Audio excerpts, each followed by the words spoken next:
Good morning, everybody.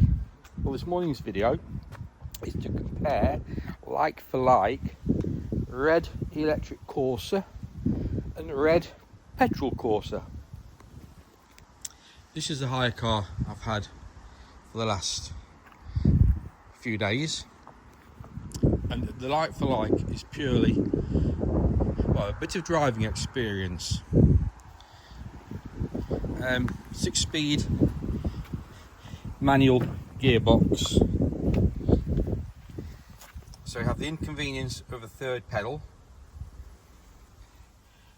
6 gears to move through against a press and go pedal, one of each and no gears. The electric is incredibly easy. Also with the electric, with the regenerative braking, when you take your foot off the accelerator, the car slows down quite well. Whereas this, you take the foot off the accelerator and actually have to use the brakes to take the speed off. Even driving cautiously with plenty of distance to the car in front, driving and taking your foot off the gas, waiting for the car to slow down, you still have to touch the brakes. So I guess that's why everybody we see these days is driving around dabbing the brakes. I'll call them dabbers. Dropped an arc in the boot because we're taking it back today. The big difference was the lane assist thing that tells you when you're coming out of the lane. It's much better on this car. On the electric Corsa, which is the generation before this,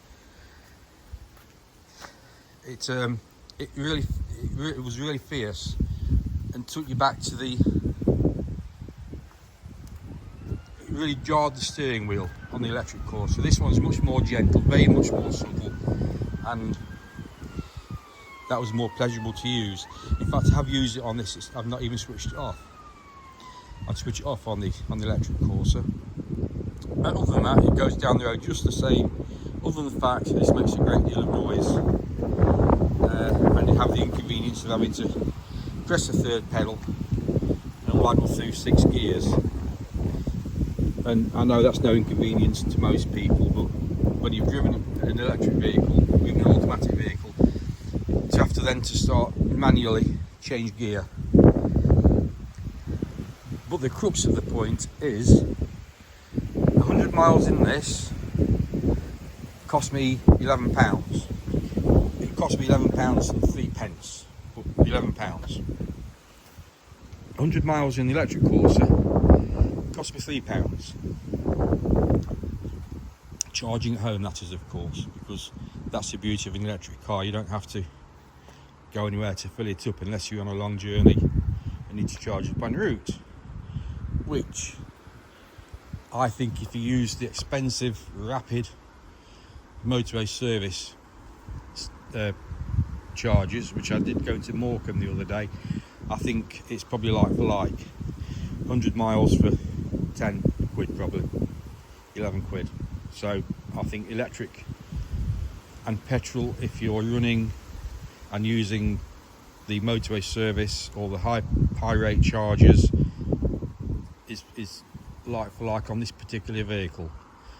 I've done 334 miles in this for 40 quid and 38 litres of petrol. I'm not bothered about doing the maths because it's just down about the money to me. But if you want to know what it does to the gallon, you can work that out yourself. 40 quid, £40, 60 pence or something for 343 miles.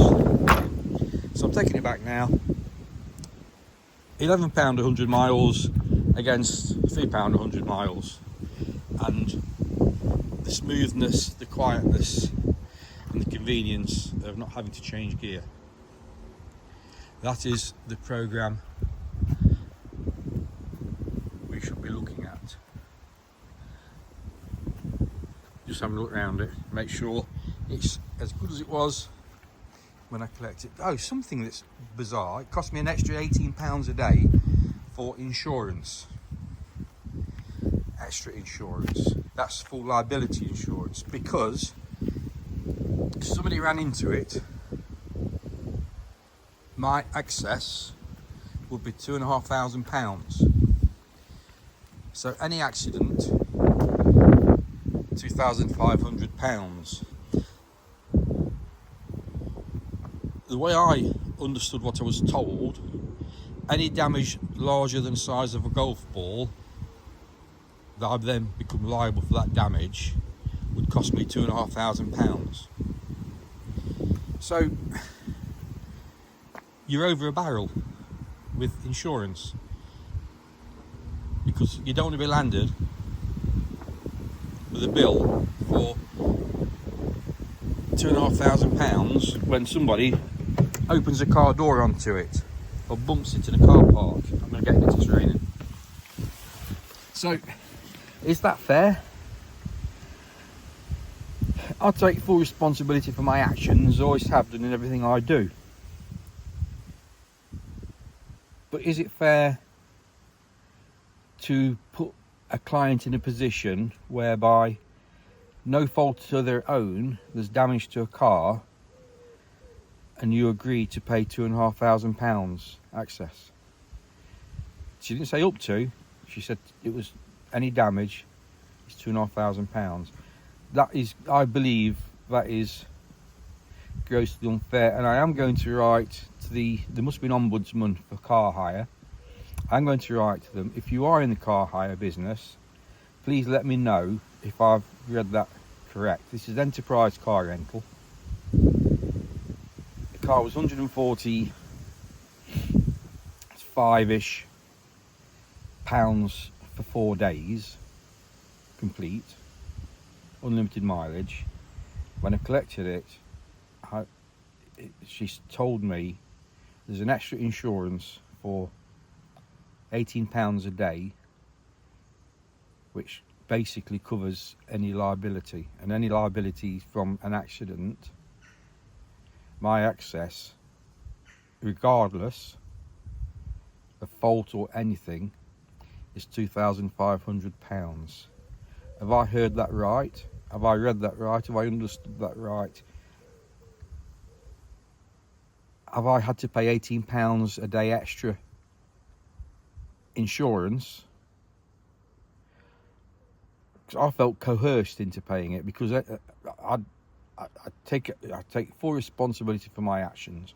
And at £2,500, if I damage the car, then so be it. If somebody else damages the car, I still pay £2,500. That's the way I understand it. I assume I would then have to make a claim against the other party to get a return on my £2,500, if that's possible to do so. I don't believe that is a fair way to trade. That will influence my decision as to whether I use enterprise car rental again. Maybe they're all the same. It may influence my decision as to how often I rent a car, because it's only £18 a day, which doesn't matter for a few days. But if I've had it for a month, which I don't need a car for a month ever, unless I go away, of course. But I'm not going to buy another car. That's decision made, because even paying £18 a day insurance is cost effective. And I don't mind paying £18 a day. I just feel coerced into paying £18 a day, because through no fault of my own I can get charged £2,500, and I think that is grossly unfair and is a hidden cost. And we hear of these things where there's a claim made for, have you paid, I think there's one on HP on cars now, if you paid something that you weren't fully aware of, I don't know. I think it's that sort of thing. So I felt obliged, because I don't want a £2,500 bill for somebody else's mistake, simple as that. Anyway, other than that, brilliant car, good as any of the others. Shame about having 6 of these to play about with.